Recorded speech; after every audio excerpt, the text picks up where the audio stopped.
He made his fortune in tech. He ran a Formula One team. He bought several football clubs across Europe, and everywhere the story is the same. Huge promises at the start, then total disaster at the end. Lille, Mouscron, Boavista, Bordeaux, every single one of them lived through the same nightmare. Behind him, all that remains are debts, unpaid salaries, and sometimes even clubs erased from professional football. For many supporters, he is today the biggest fraud football has ever seen. But who really is Gérard Lopez? How did he build his fortune? And above all, how did he manage to destroy so many clubs in such a short period of time? And why is he still around in football today? That's what we're going to uncover and analyze in this video. Don't forget to subscribe, like, and comment. It helps me a lot. Exclusive revelations about the man who took over LOSC Gérard Lopez. Offshore companies, partial ownership of players, and doubts about his real financial capacity. Let's explain. Gérard Lopez was born in Luxembourg in 1971 to parents of Spanish origin. Gérard Lopez first built his image as a smooth businessman, brilliant, ambitious, and above all, very sure of himself. For years, he cultivated a reputation as a genius entrepreneur who could spot the right deals and invest before anyone else. In the 2000s, he founded Genie Capital, an investment fund based in Luxembourg, and that's where his fortune began. Among his first big wins, he invested in Skype long before the platform became essential. When Skype was sold, first to eBay, then to Microsoft, Lopez hit the jackpot. By the age of 30, he was already a multimillionaire. With that fortune, he launched several projects, often connected to technology, but also to sports. And in 2009, he made a flashy entrance into Formula One. He bought the Renault team, shaken by scandal, and rebranded it Lotus Racing. At first, he was presented as a savior. He even recruited Kimi Räikkönen, the 2007 world champion. But behind the podiums, the financial disaster was catastrophic. The team racked up enormous debt, more than $140 million. Salaries went unpaid. By 2015, Lotus was sold back to Renault for the symbolic price of just $1. First fiasco, and above all, the first warning sign about Lopez methods. Grand promises, flashy headlines, but disastrous financial management. And yet, despite this failure, Gérard Lopez didn't disappear. On the contrary, he turned to an even more passionate, more high-profile world football. When Michel Seydoux turned the page at LOSC, he handed the keys to Gérard Lopez, the Spanish-Luxembourgish businessman. At first, Lopez looked at Olympique de Marseille, which was for sale, but the deal was too complex. Instead, in January 2017, he set his sights on Lille, which he officially bought. From day one, Lopez had a clear project: build his model on player trading. And he came with two key figures. On one side, Luis Campos, a recruitment genius known for unearthing gems before anyone else. On the other, Marcelo Bielsa, the legendary Argentine coach, adored for his football philosophy. On paper, it looked like the start of a dream. In reality, it was a nightmare. In his first season, Bielsa was fired in December, and Lille barely survived, finishing 17th. But Lopez kept Campos, and that decision changed everything. Thanks to Campos, Lille signed players like Renato Sanchez, Jonathan Bamba, Yusuf Yazici, Jonathan David, Ikone, and Sven Botman. In 2021, those recruits pushed Lille to the very top, winning the French league title. Sportingly, it was a triumph. But the real question is, at what cost? What no one saw at the beginning was that Lopez bought LOSC through an LBO, a leveraged buyout, financed entirely by debt. And that, as you'll see, is Gérard Lopez's specialty. Between 2017 and 2020, Lille spent nearly $260 million on transfers, a massive sum financed not with his own money but with loans. At the same time, the club sold players for around $380 million. But much of that money never reached Lille's accounts. One striking example, the Victor Osimhen transfer, publicly announced at $80 million. In reality, after shady intermediaries and suspicious commissions, only $7 million actually made it into Lille's bank account. Already in 2018, Lille was threatened with relegation by French financial watchdog DNCG and survived only thanks to a massive $140 million loan from Elliott Management. Behind the scenes, debt exploded. Then came the TV rights crisis and COVID, which shattered the fragile model. Despite strong results on the pitch, Lopez could not repay his loans. Elliott got tired of filling the gaps and forced him out in 2020. He left behind a club buried under $225 million in debt.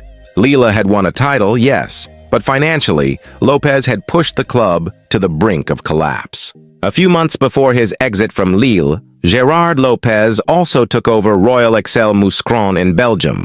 His plan was simple: make it a satellite club for LOSC, a lab where he could send young players to grow. He promised big funding and tight cooperation. But when he was kicked out of Lille, the whole thing collapsed. Mouscron, abandoned, was relegated to the second division in 2021.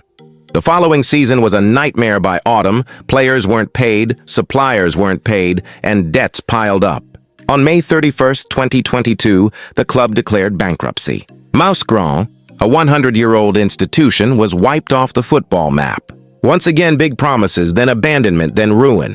Meanwhile, Lopez also bought Boavista, the historic Porto club, in October 2020. Long seen as Portugal's fourth club behind Benfica, Porto, and Sporting, Boavista seemed like a great project. As always, Lopez promised Europe, competitiveness, and a new model based on data and player trading. He even brought several players from Lille. The first transfer window looked ambitious. But soon, the same story repeated. Boavista's debts piled up. FIFA banned the club from registering new players due to unpaid transfers. Even free players couldn't be signed. By 2023, players went unpaid for months and went on strike, even filing lawsuits. Agents and advisors were left waiting for their commissions. When the ban was lifted, Boavista brought in 9 free agents, including Kurzawa, Van Ginkel, and former Sevilla goalkeeper Thomas Vaklik. But it wasn't enough. By 2024, the crisis deepened. Boavista entered special revitalization proceedings to avoid bankruptcy. But even that failed. In 2025, the chaos was complete. Suppliers cut off electricity to the stadium due to months of unpaid bills. The club was forced to relocate to Gaia, near Porto. Then, in July 2025, humiliation struck. Boavista was administratively relegated, officially dropped to Portugal's 5th division amateur level. They failed to register even in the 2nd, 3rd, or 4th tiers. Just days later, police raided Boavista's facilities. 6 people were charged, accused of tax fraud, money laundering, and fraudulent bankruptcy schemes. Another historic club, destroyed by Gérard Lopez. And finally, the most tragic case of all, Bordeaux. The club is saved. Those were Gérard Lopez's words when he took over Les Girondins. In 2021, after the withdrawal of King Street, Lopez was presented as Bordeaux's savior. He promised ambition, a quick return to the top, and stability. The reality? A disaster. On the pitch, Bordeaux lived one of the darkest chapters in its history. In 2022, they finished dead last in League One with the weakest defense in the league and were relegated to League Two. But worse was yet to come. Financially, the situation collapsed further. Media reports revealed that Lopez had signed a contract, allowing one of his companies to pocket $3.3 million, 7% of Bordeaux's turnover in his very first year. While the club bled money, Lopez continued paying himself. In 2024, the Axfel Bordeaux was relegated again, this time to National 2, France's 4th division. In just 6 years, the club went from top League One contender to amateur football. Their training center shut down. 86 employees were laid off. After 87 years of professional status, Bordeaux lost everything. Supporters watched in horror a giant of French football reduced to ruins. On top of that, the debts were astronomical. Bordeaux owed $20 million to the city for the Matmut Atlantique Stadium lease. They still owed $9.5 million in transfer fees, planning to pay only 10%, which could trigger FIFA sanctions. They owed $9 million to the French state in taxes and $6.4 million to salary insurance funds. Lopez advanced $10 million personally, but it was a drop in the ocean. For fans, it was the ultimate humiliation. A legendary club dismantled since Lopez's arrival. And at this point, you might be asking, with everything we know about him, how does this man still manage to get control of clubs? The answer: Gérard Lopez has one extraordinary skill. He is a born persuader. He seduced CEOs, banks, investors. People who worked closely with him said Lopez is a charmer. He convinces you he's a billionaire, but in reality, he has no money. So, visionary or con artist? The facts speak for themselves. At Lille, he left behind colossal debt despite winning the title. At Mouscron, he wiped a 100-year-old club off the map.